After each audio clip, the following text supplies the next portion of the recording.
আবারও আপনাদের সামনে হাজির হয়ে গেলাম উপেন্দ্রকিশোর রায়চৌধুরীর লেখা টুনটুনির বই থেকে টুনটুনি আর নাপিতের কথা গল্পটি নিয়ে।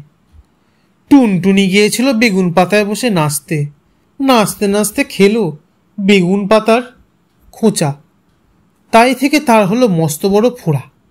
ওমা, কি হবে, এত বড় ফোড়া কি করে সারবে?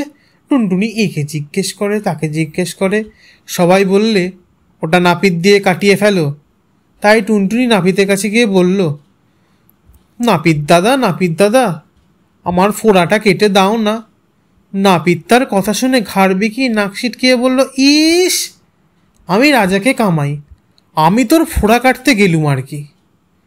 টুনটুনি বললে, আচ্ছা দেখতে পাবে এখন ফোড়া কাটতে যাও কি না। বলে সে রাজার কাছে গিয়ে নালিশ করলে, রাজামশাই, আপনার নাপিত কেন আমার ফোড়া কেটে দিচ্ছে না, ওকে সাজা দিতে হবে। শুনে রাজামশাই হো হো করে হাসলেন, বিছানায় গড়াগড়ি দিলেন, নাপিতকে কিছু বললেন না। তাতে টুনটুনি ভারী রাগ হলো।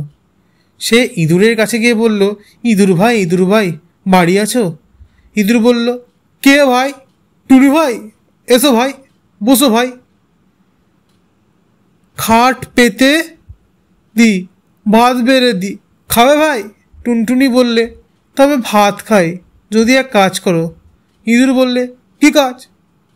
টুনটুনি বললে, রাজামশাই যখন ঘুমিয়ে থাকবেন তখন গিয়ে তার ভুঁড়িটা কেটে ফুটো করে দিতে হবে। তা শুনে ইঁদুর জিভ কেটে কানে হাত দিয়ে বলল, ওরে বাপরে, আমি তা পারবো না। হাতে টুনটুনি রাগ করে বিড়ালের কাছে গিয়ে বলল, বিড়াল ভাই বাড়ি আছো? বিড়াল বলল, কে ভাই? টুনি ভাই, এসো ভাই, বসো ভাই, খাট পেতে দি, ভাত পেরে দি, খাবে ভাই? টুনটুনি বললে, তবে ভাত খাই যদি ইঁদুর মারো।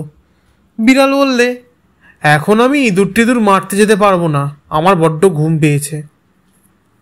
শুনে টুনটুনি রাগের ভরে লাঠির কাছে গিয়ে বললে, লাঠি ভাই বাড়ি আছো?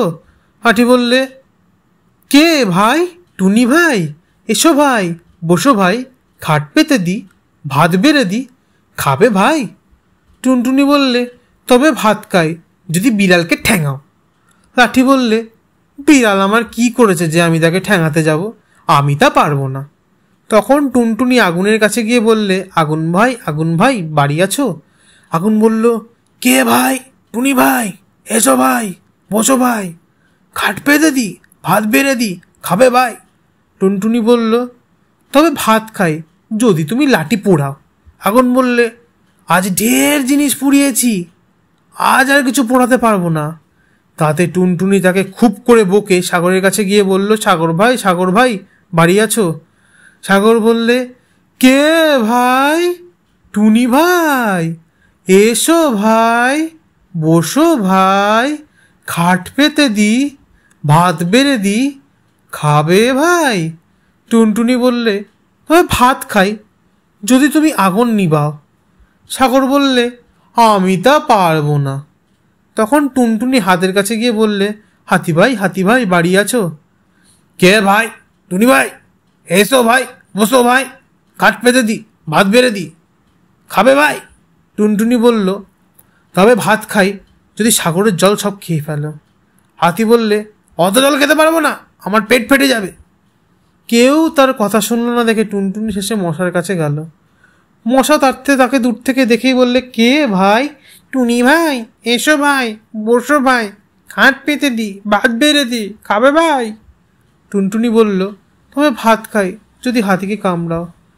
মশা বললে, সে আবার একটা কথা, এক্ষুনি যাচ্ছি, দেখবো হাতি বেটার কত শক্ত চামড়া। বলে সে সকল দেশের সকল মশাকে ডেকে বলল, তোরা আয় তোরে ভাই, দেখি হাতি বেটার কত শক্ত চামড়া। অমনি পিন পিন পিন পিন করে যত রাজ্যের মশা বাপ বেটা ভাই বন্ধু মিলে হাতিকে কামড়াতে চলল। মশায় আকাশ ছেয়ে গেল, সূর্য ঢেকে গেল, তাদের পাখার হাওয়ার ঝড় বইতে লাগলো। Pin pin pin pin pin pin ভয়ানক শব্দ শুনে সকলের প্রাণ কেঁপে উঠল। তখন হাতি বলে সাগর শুচি, সাগর বলে আগুন নেভাই, আগুন বলে লাঠি পোড়াই, লাঠি বলে বিড়াল ঠ্যাঙাই, বিড়াল বলে ইঁদুর মারি, ইঁদুর বলে রাজার ভুঁড়ি কাটি, রাজা বলে নাপতে বেটার মাথা কাটি। নাপিত হাত জোর করে কাঁপতে কাঁপতে বললে, রক্ষা করো টুনি দাদা, এসো তোমার ফোড়া কাটি। তারপর টুনটুনির ফোড়া সেরে গেল। আর সে ভারী খুশি হয়ে আবার গিয়ে নাচতে আর গাইতে লাগলো, টুনটুনা টুনটুন টুনটুন ধে ধি ধি।